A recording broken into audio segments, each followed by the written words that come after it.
is not contented with what he has would not be contented with what he would like to have. Socrates. This profound observation, dealing with troublesome people and narcissists through the lens of Stoicism. He who is not contented with what he has would not be contented with what he would like to have. Socrates. This profound observation by the great philosopher rings true even today. Despite unprecedented material abundance, inner discontentment plagues modern society. An insatiable desire for validation, wealth, status, and stimulation drives much dysfunction, from digital addiction to rampant consumerism to soaring rates of anxiety and depression. At the interpersonal level, this dissatisfaction with what is also erupts as all too common friction and conflict. We witness this tension on the daily news and likely experience it personally, whether an inconsiderate stranger, selfish friend, or manipulative boss. Difficult people are an inescapable fact of shared space. Stoicism, the ancient Greek and Roman philosophy founded in the 3rd century BC, offers timeless wisdom for maintaining equanimity amidst inevitable clashes. Rather than struggling to change challenging characters, usually an exercise in futility, the Stoics provide concrete tools to master our reactions. Important announcement before we get immersed in the 7 lessons. Dear friends, I'm excited to announce that we are soon starting a transformative 30-day video course here on the Recover Thyself channel, exploring the profound wisdom of Stoic philosophy and how it can help us find inner peace and purpose even amidst chaos while dealing with narcissists. Over the next 30 days, we will immerse in timeless Stoic principles that shaped history's greatest leaders, from Marcus Aurelius to George Washington. You'll discover how to respond to adversity with equanimity, succeed with virtue rather than greed, and hold your inner citadel of tranquility against the ups and downs of fortune when facing narcissists. This is also a space to connect with other conscious survivors seeking self-mastery and actualization after narcissistic abuse. Engage in thoughtful discussion in the comments. Share your challenges, epiphanies, insights from trying these principles, and support each other's growth. To set the optimal mindset as we embark on this journey, today we present a morning routine rooted in Stoic wisdom designed to attune us to what truly matters while dealing skillfully with daily struggles with narcissists. Before you immerse in this first essential ritual, please support this community by liking this video and subscribing if you haven't already. It will allow us to keep creating empowering content for conscious survivors aiming to positively impact the world. Let us explore 10 Stoic lessons on engaging skillfully with difficult people. Lesson 1. View toxic people as opportunities to practice virtue. Pierre Hadot called Stoic philosophy an art of living daily applied principles rather than abstract theory. Central to this art of living was cultivating virtue, what Stoics considered the sole good. Specifically, they emphasized wisdom, justice, courage, and moderation. Dealing with obnoxious people can therefore be seen as opportunities to respond with virtue over pettiness. For example, when insulted, we can choose understanding over outrage. When blamed unfairly, we can choose honesty over deceit. When manipulated, we can choose assertiveness over passive aggression.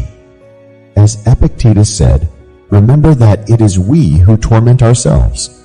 So if people try to obstruct you or give you trouble in your right pursuits, don't take it personally, but continue on your way. In other words, keep eyes firmly fixed on our own character rather than vindicating ego. Lesson 2. Establish healthy boundaries around toxic behavior. Stoics were not pushovers. They understood toxic behaviors demand limits to prevent further harm. As the philosopher Seneca stated, associate with people who are likely to improve you. Welcome those who you are capable of improving. The process is a mutual one. In other words, curtail time in relationships bringing out our worst selves, and gravitate to ones fostering mutual growth, even if requiring difficult boundaries. For example, signs of a narcissistic parent might include demeaning, critical, or abusive language, over-controlling behavior and invasive demands, raging when needs aren't catered to, blaming others for mistakes, delusions of superiority and entitlement. In such situations, firm boundaries are not just acceptable but essential. Just because someone birthed or raised us does not permit them unlimited license to mistreat us. Access can be denied until they seek help. Lesson 3. Recognize toxic behaviors carry their own misery. A core Stoic tenet is that vice carries the punishment within itself, whereas virtue brings rewards. Those behaving badly ultimately suffer, carrying misery as their shadow even if not acknowledging it openly. Marcus Aurelius wrote, "Kindness is invincible, provided it's sincere." For what can even the most malicious person do if you keep showing kindness, and, if given the chance, you gently advise them about how they might change their approach? Not in a carping, critical way, but with true affection and empathy for their views, even if misguided. In other words, one finds peace realizing our difficult colleague, relative or neighbor likely contends with inner turbulence or cognitive distortions. Their suffering begets more suffering rather than righteousness, teaching them a lesson. With this lens of empathy, we refrain from spiteful retaliation or revenge. Lesson 4. Differentiate between what is within our control. Cognitive therapists today often encourage clients to consider what parts of a frustrating situation they can control versus cannot. The Stoics practiced a similar self-reflection exercise called the internal citadel. This involved daily journaling, noting when we blame outside events rather than our reactions for upset, and how to take more ownership over interpretations.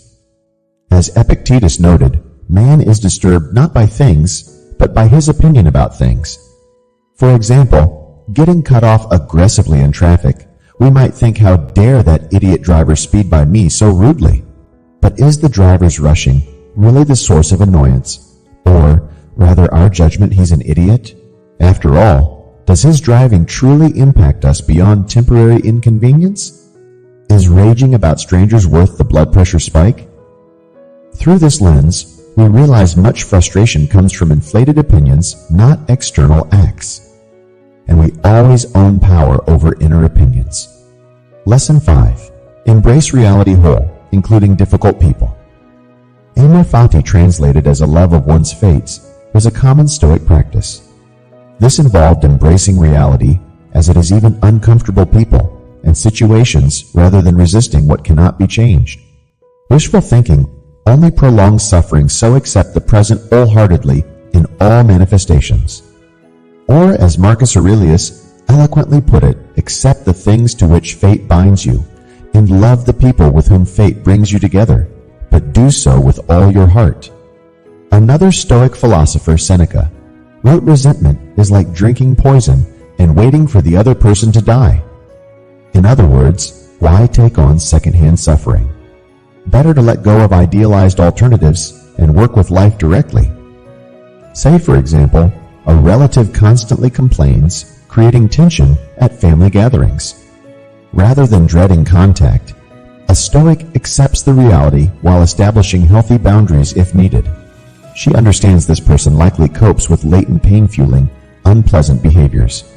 Deep down, he wishes to relax and enjoy the occasion like others, but cannot help carrying baggage-stoking misery. With radical acceptance, one drops resentment and responds more skillfully.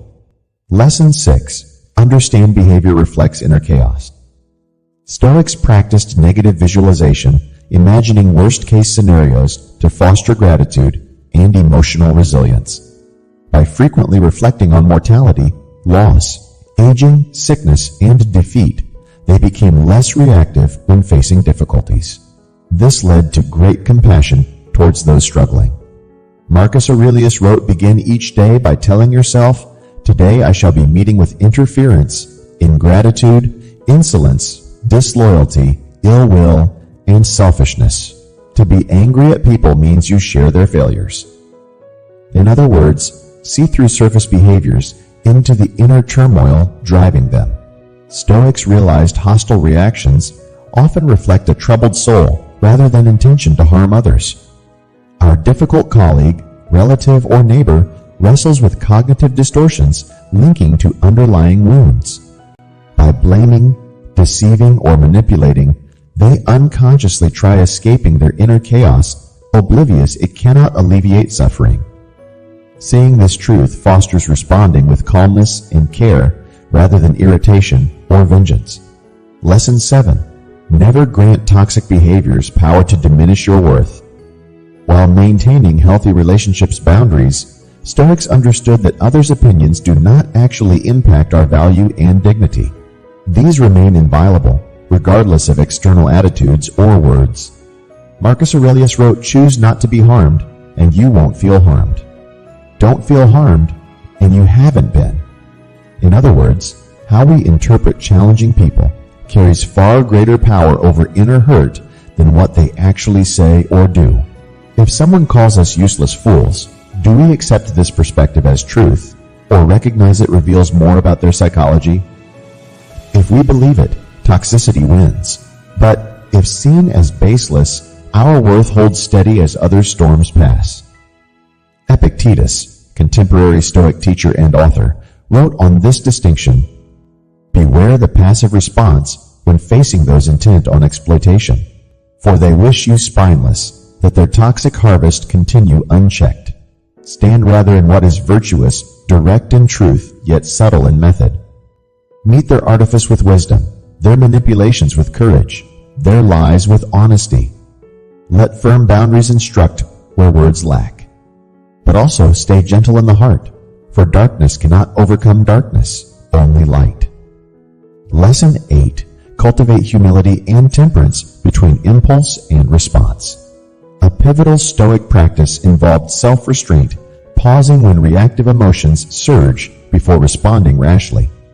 Modern cognitive science confirms when strong feelings arise, activated structures in the limbic system of our brain often overpower the prefrontal cortex where rationality resides.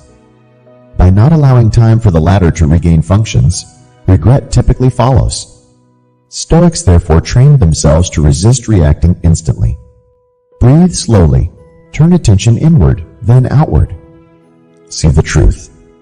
Then decide action.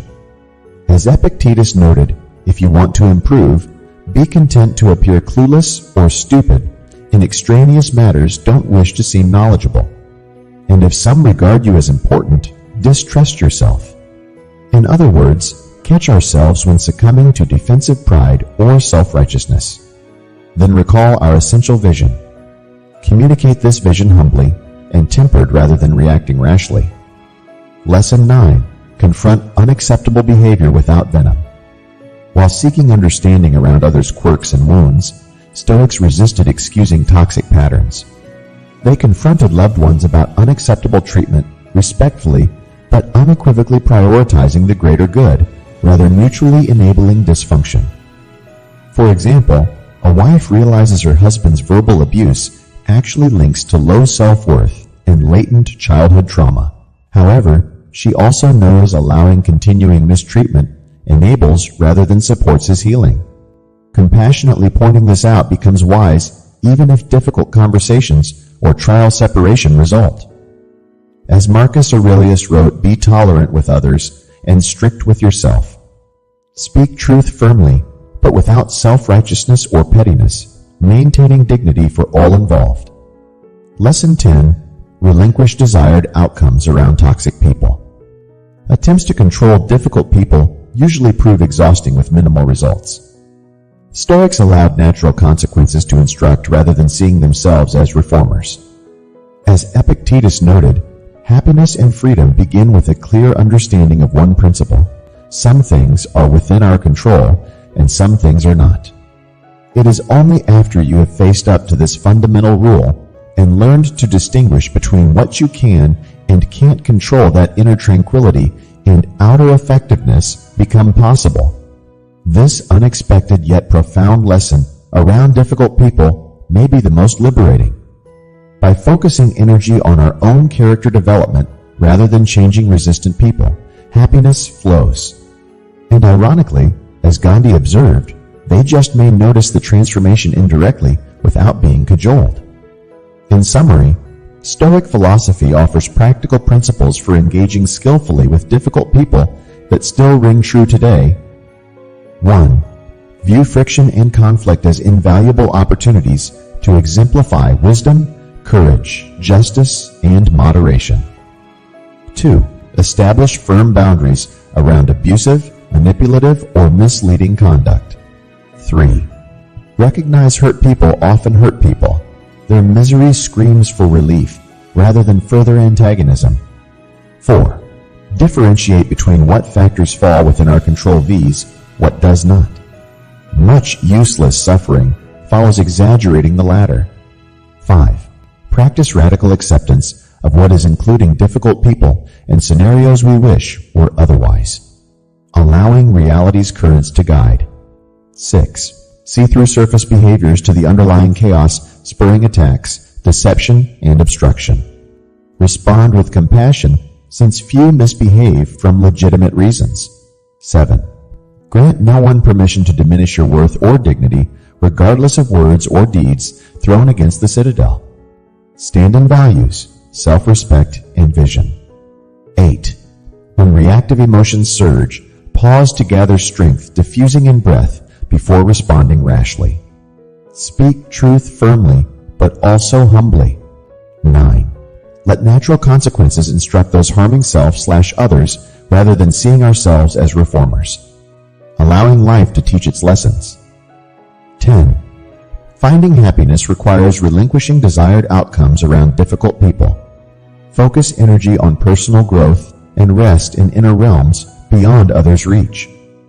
If you resonated with these principles on skillfully engaging difficult people and want to go deeper into applying Stoic wisdom to navigate narcissistic relationships, I invite you to join this channel. By subscribing and staying tuned for regular videos, you'll discover more profound lessons and practices from managing emotional regulation when triggered to establishing empowering boundaries. You'll also find support connecting with our growing community of conscious survivors seeking self-mastery. Together, we can cultivate inner resilience and tranquility, our safe refuge and guiding light when facing turmoil. As Seneca reminds us, we suffer more from imagination than reality, so let us anchor in timeless wisdom. I appreciate you taking this journey with me into the liberation promised by the Stoic sages centuries ago. Only by putting these ideas into action will we experience the incredible power awaiting our discovery during such transitional times.